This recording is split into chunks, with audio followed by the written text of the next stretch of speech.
주께서 우리를 위해 어떤 일을 하셨는지 창세기 제11장 1절에서 9절까지의 말씀을 통해 들읍니다.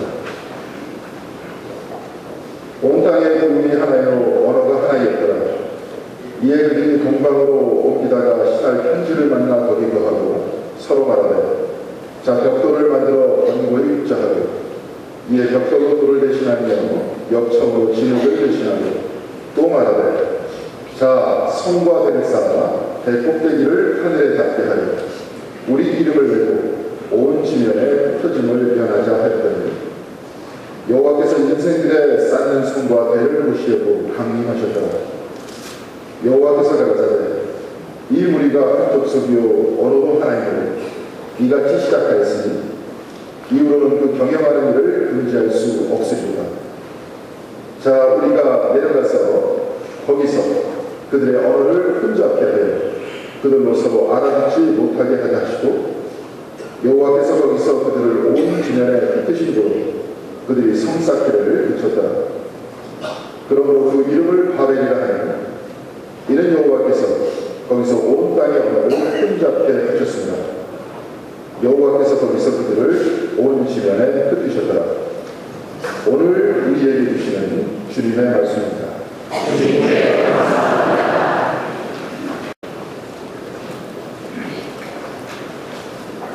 두 교회 연합 찬양대 찬양이 매우 훌륭할 것이라 예상은 했지만 올처럼 이렇게 웅장하고 장엄하고 또 힘있게 이 역사적인 예배당을 울려 퍼질 줄은 미처 몰랐습니다.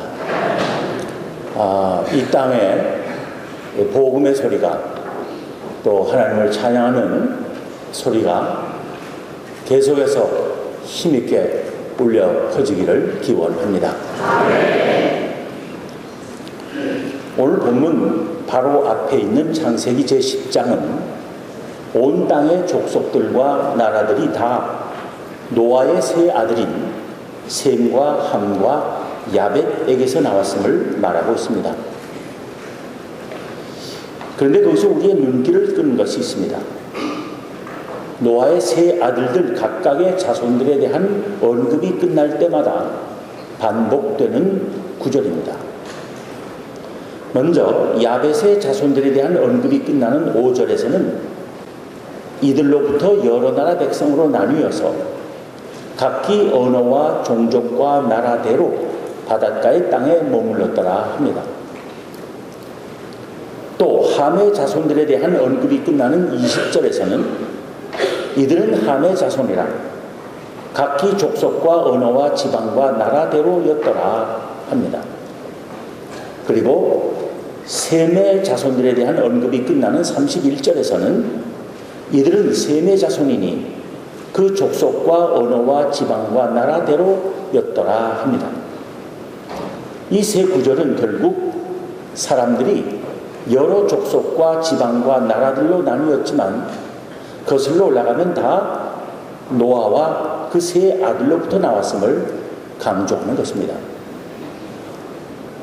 그런데 이 세 구절에서 반복된 단어들인 족속, 언어, 지방, 나라 가운데 언어에 대해서는 특별한 언급이 필요했을 것입니다.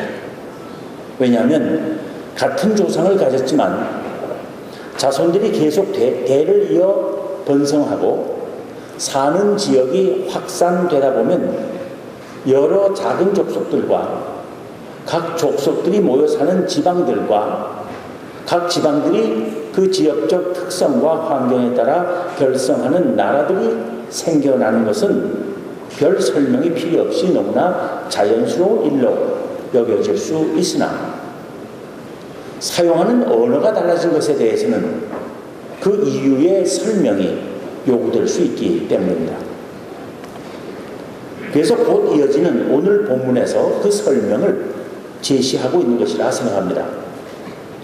본문 1절에서 온 땅의 언어가 하나요 말이 하나였더라 한 것은 본래 하나였던 언어가 왜 여러 언어로 나뉘게 되었는지를 설명하겠다는 뜻으로 볼 수 있을 것입니다.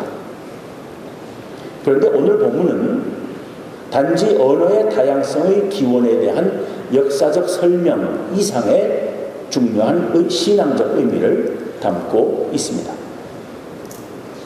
오늘 본문의 이야기 속에서 사람들은 성읍과 높은 탑을 건설하려 했고 하나님께서는 그것을 중단시키셨습니다. 사람들이 성읍과 높은 탑을 건설하려 한 것은 온 지면의 흩어짐을 면하기 위한 것이었고 하나님께서 그 건설을 중단시키신 것은 사람들을 온 지면에 흩으시기 위한 것이었습니다. 사람들이 성읍과 높은 탑을 건설할 수 있었던 것은 그들이 한 족속이요 언어도 하나이었기 때문이며 그 건설이 중단된 것은 하나님께서 그들의 언어를 혼잡하게 하여 그들이 서로 알아듣지 못하게 하셨기 때문입니다. 그러면 이 이야기가 오늘 우리에게 갖는 의미는 무엇이겠습니까? 이 이야기 속에서 우리가 주목해야 하는 것은 사람들이 한 일이 하나님의 마음에 들지 않았고 그래서 하나님께서는 그들이 하던 일을 그치게 만드셨다는 사실입니다. 그러면 우리는 여기서 과연 무엇이 잘못된 일이며 또 왜 잘못된 것인지를 밝혀야 할 것입니다. 본문 4절은 사람들이 한 일을 이렇게 기록하고 있습니다. 자, 성읍과 탑을 건설하며 그 탑 꼭대기를 하늘에 닿게 하여 우리 이름을 내고 온 지면에 흩어짐을 면하자. 그런데 성읍과 탑을 건설하는 것, 탑 꼭대기를 아주 높게 세우는 것, 그래서 유명해지는 것, 그리고 흩어지지 않고 모여 사는 것 그 자체를 꼭 나쁘다 할 수는 없을 것입니다. 그 네 가지 의도나 행위 중 우리는 흔히 탑 꼭대기를 하늘에 닿게 하여 이름을 내게 하는 것을 하나님 앞에서의 인간의 교만으로 해석하곤 합니다. 그 해석은 충분히 설득력 있는 해석일 수 있습니다. 그러나 바벨탑을 세운 사람들이 정말 스스로 하나님과 같이 될 수 있다고 여기며 하나님에게 도전하려고 탑을 높이 세우고 있었다고 성경 자체가 말하고 있지는 않습니다. 또 본문 속에서의 하나님의 말씀도 사람들의 행위를 교만에다가 연결시키고 있지 않습니다. 본문 6절 이하에 보면 하나님께서 하신 말씀은 단지 이 무리가 한 족속이요 언어도 하나이므로 이같이 시작하였으니 이후로는 그 하고자 하는 일을 막을 수 없으리로다. 자, 우리가 내려가서 거기서 그들의 언어를 혼잡하게 하여 그들이 서로 알아듣지 못하게 하자 하신 것 뿐입니다. 예를 들어 하나님께서 그들의 교만을 꺾으셨다든가 그들의 이름을 지우셨다든가 하는 언급이 없습니다. 하나님께서 사람들의 언어를 혼잡하게 하신 결과를 전하는 8절 9절에서도 도시 건설이 그쳤고 사람들은 흩어졌다는 사실만을 언급하고 있습니다. 여기서 우리는 이 바벨탑 이야기가 진정 의도하는 것, 그 유일한 의미는 아닐지라도 그 1차적 의미가 무엇이었는지를 다시 한번 생각해 보아야 할 것입니다. 우리는 본문 8절 9절에서 결과적으로 하나님이 하신 일이 무엇인지를 말하는 대목을 주목할 필요가 있습니다. 이 바벨탑 이야기를 결론짓는 이 8절 9절에서 여호와께서 거기서 그들을 온 지면에 흩으셨다는 말이 앞뒤로 반복되고 있습니다. 이와 연결시켜 우리는 본문 4절에서 자, 성읍과 탑을 건설하여 그 탑 꼭대기를 하늘에 닿게 하여 우리의 이름을 내고 온 지면에 흩어짐을 면하자 했듯이 바벨탑을 세운 사람들의 궁극적인 의도가 온 지면의 흩어짐을 면하려는 것이었음을 주목해야 할 것입니다. 이렇게 볼 때 사람들은 흩어지지 않으려 했고 하나님께서는 사람들을 흩어지게 하신 것이 이 바벨탑 이야기의 1차적인 내용이라 할 수 있을 것입니다. 그렇다면 이제 우리는 사람들이 흩어지지 않으려 하는 것이 뭐가 그렇게 잘못된 일이며 하나님께서는 왜 굳이 사람들이 흩어지기를 원하신 것인가 하는 물음을 물어야 할 것입니다. 이 물음에 대한 대답은 오직 하나님께서 사람을 창조하시며 사람에게 하신 명령과 그의 복주심의 약속으로부터 찾을 수 있다고 봅니다. 오늘 본문의 의미 해석에 있어서 그 배경이 되는 것은 멀리는 창세기 1장 27절 28절의 말씀이고 보다 가까이는 창세기 9장 1절과 7절의 말씀입니다. 먼저 창세기 1장 27절 28절을 봅니다. 하나님이 자기 형상 곧 하나님의 형상대로 사람을 창조하시되 남자와 여자를 창조하시고 하나님이 그들에게 복을 주시며 하나님이 그들에게 이르시되 생육하고 번성하여 땅에 충만하라. 땅을 정복하라.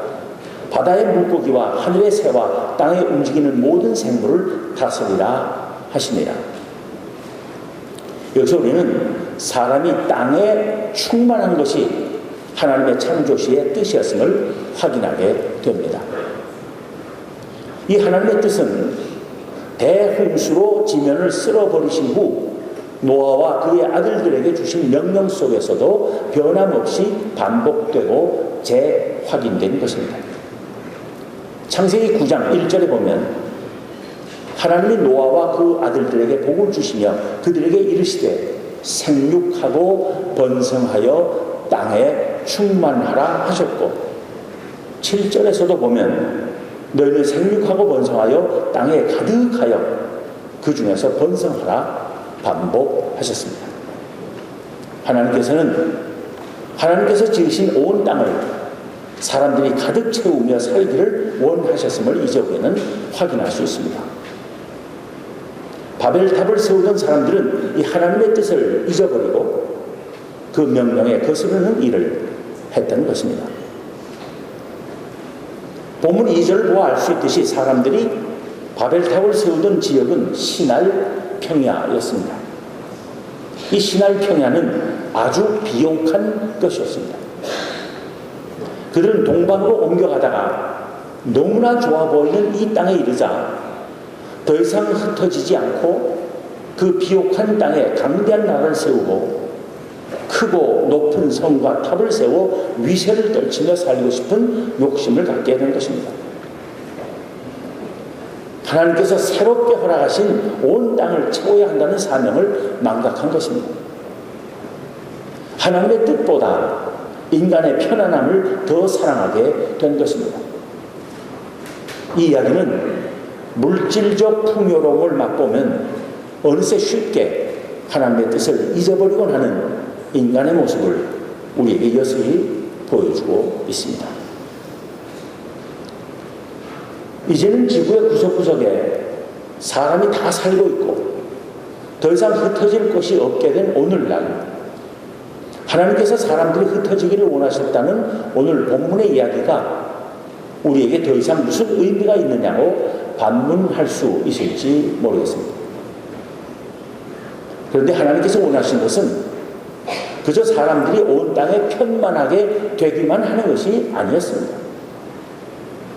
사람들이 죄를 짓든 말든 그저 널리 흩어져 살기만 하면 되는 것이 하나님의 뜻이 아니라는 말입니다. 그랬더라면 노아 때의 홍수가 필요 없었을 것입니다. 창세기 6장 5절부터 7절에 따르면 하나님께서는 사람의 죄악이 세상에 가득함과 그의 마음으로 생각하는 모든 계획이 항상 악할 뿐임을 보시고 땅 위에 사람 지으셨음을 한탄하시고 마음에 근심하시며 말씀하시기를 내가 창조한 사람을 내가 지면에서 쓸어버리되 사람으로부터 가축과 기는 것과 공중의 새까지 그리하리니 이는 내가 그것들을 지었음을 한탄함이니라 하셨습니다. 그리고 죄로 뒤덮였던 온 땅을 홍수로 씻어버리시고는 노아와 그의 아들들에게 아담과 하와에게 하셨던 그 명령을 다시 주셨습니다. 하나님께서 생육하고 번성하여 땅에 충만하라는 명령을 다시 주셨다면 그것은 사람들이 이전처럼 그저 온 땅에 흩어져 살기만 하면 된다는 뜻은 아닐 것입니다. 그것은 분명 하나님을 경외하는 사람들로 온 땅이 가득하기를 원하시는 하나님의 뜻일 것입니다. 그러기 위하여 사람들이 살고 있는 온 땅에 복음이 충만하게 되는 것, 이것은 오늘날도 변함없는 하나님의 뜻이라고 믿습니다. 예수 그리스도께서 우리에게 주신 새 명령이 무엇입니까? 너희는 가서 모든 민족을 제자로 삼아 아버지와 아들과 성령의 이름으로 세례를 베풀고 내가 너희에게 분부한 모든 것을 가르쳐 지키게 하라 하는 것입니다. 지금의 우리의 삶에 만족하고 예수 그리스도의 복음을 전하려 흩어져 나아가야 할 사명을 망각해서는 안 된다는 것입니다. 미국은 전 세계에 수많은 선교사를 파송했습니다. 그 가운데서도 아펜젤러 선교사와 언더우드 선교사는 위대한 선교사들입니다. 한국 교회가 오늘날과 같이 크게 성장한 데는 두 선교사의 열정과 헌신이 절대적이었다고 말해야 할 것입니다. 그들은 크고 풍요롭고 강한 나라 미국 땅에 안주하려 하지 않았습니다. 신할 평지를 만나자 거기서 성읍과 탑을 건설하여 탑 꼭대기를 하늘에 닿게 하고 자기들의 이름을 내며 온 지면에 흩어짐을 면하려 했던 바벨탑의 건설자들과는 달랐습니다. 그들은 하나님의 뜻을 따라 하나님의 복음을 들고 먼 미지의 나라 조선에까지 찾아왔던 것입니다. 그 선교의 사명감과 열정은 주님 다시 오시는 그날까지 한국 교회 안에 살아 있어야 할 것입니다. 복음을 든 우리의 손길을 간절히 기다리고 있는 곳으로 가라고 하시는 하나님의 명령을 외면한다면 우리 또한 하나의 바벨탑을 세우는 자들이 되고 말 것입니다. 그렇게 세운 바벨탑은 하나님께서 반드시 무너뜨리실 것입니다. 선교는 선교받는 교회를 세울 뿐 아니라 선교하는 교회를 더 튼튼히 세우는 확실한 길입니다. 물질적 풍요로움에 안주하지 않고 온 땅에 복음이 가득하게 되는 일에 열심을 다하는 한국 교회가 되어야 하겠습니다. 기도하겠습니다.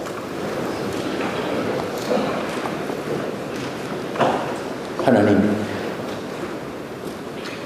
130년 전 복음에 무지한 이 조선 땅에